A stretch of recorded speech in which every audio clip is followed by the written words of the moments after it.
But first, undoubtedly the biggest news of the day involves former Australian PM turned Twitter troll Kevin Rudd being appointed as Australia's next ambassador to the US. The Albanese government has made its biggest mistake since being sworn in 7 months ago. To appoint the uniquely unpleasant and inept Kevin Rudd to this crucial role is a bizarre decision. How long before Kevin reverts to form and starts sniping, white-anting and leaking? Let's not forget, this is a man who was loathed not just by his political opponents, but by a significant number of his own colleagues. The failed former PM has spent recent years embarrassing himself on Twitter with a sort of attention-seeking tomfoolery that one would expect from a dysfunctional, angst-ridden teenager. So flawed in his judgment that he lambasted the scrapping of the disastrous French sub-deal and said the AUKUS deal, which has, by the way, bipartisan support, he said that left Australia strategically naked. To reward his antics with a plum role that is also enormously important to Australia seems unwise, to say the least. If you think I'm being too hard on Kevin, then please, let's have a look at what his own Labor colleagues have said about him over the years. Truth is that Prime Minister Rudd is deeply flawed. People came to the conclusion that they could not work difficult issues through with the former Prime Minister. Victorian backbencher Steve Gibbons used Twitter to accuse Mr Rudd of being a psychopath with a giant ego. He's clearly been disloyal internally. Kevin has been running a relentless campaign to undermine the government. Nothing excuses persistently destabilising and leaking against your own team during an election or as a senior minister or as a backbencher. He'd reduced a young female attendant to tears on one flight. Vicious wounds inflicted on the party by Mr Rudd himself. You said Kevin Rudd can spread confusion, create torment, he can get himself into the media, but he can't govern. He doesn't have the courage and the strength that's required.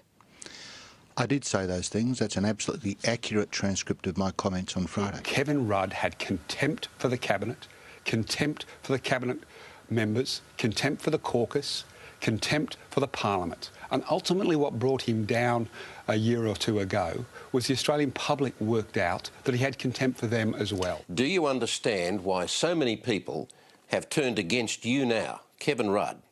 Not just the government, Kevin Rudd.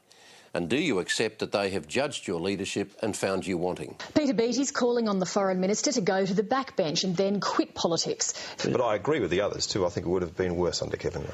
The minor ministry reshuffle indicates several things. Firstly, it gives the impression that the only problem with the former Rudd Labor government was Kevin Rudd.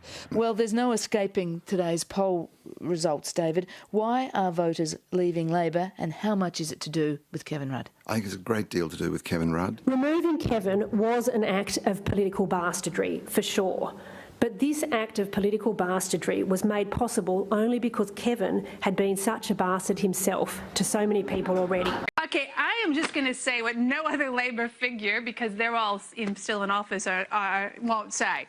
The man is a psychopathic narcissist, and that's not just my opinion. That is the opinion of a whole range of people who are currently sitting in the Parliament.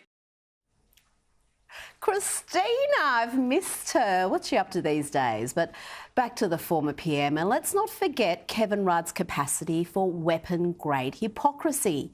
Here he is last year at a Senate inquiry.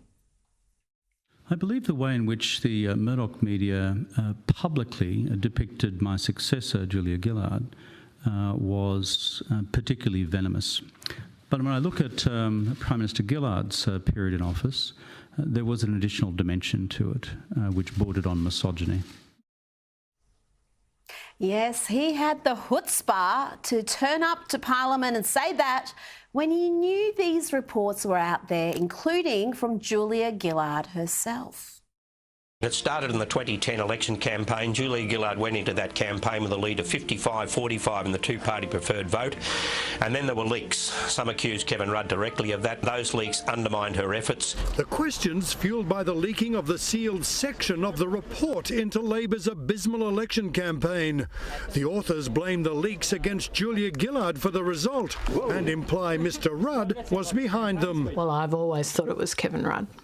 Julia Gillard accuses Kevin Rudd of physically bullying her when they were in opposition in 2007. After the tactics meeting broke up, he very physically stepped into my space and it was quite a bullying encounter.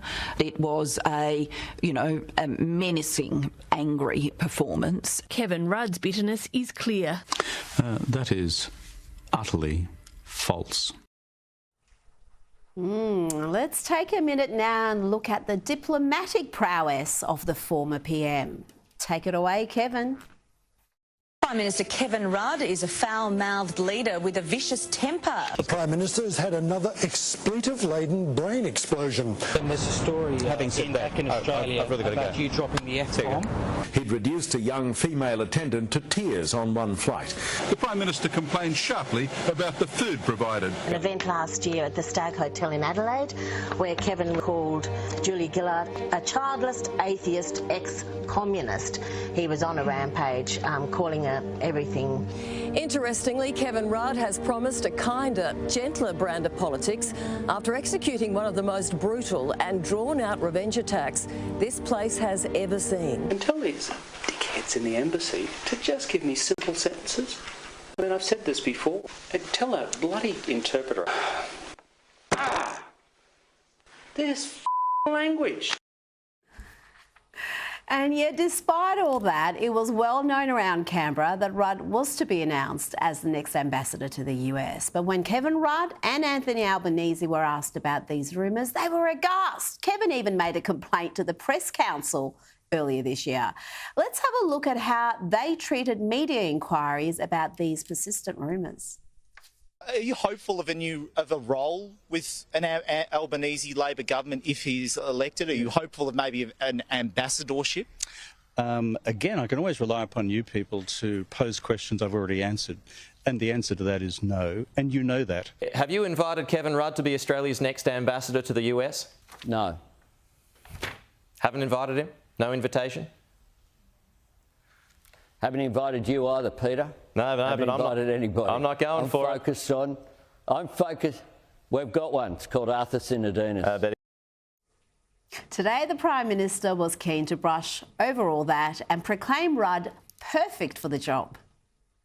Your colleagues have invariably described Kevin Rudd as a psychopath, a micromanager, a control freak. Is this the person that your government needs to have in Washington? Are you worried about essentially having a second foreign minister in the United States? Kevin Rudd is an outstanding appointment.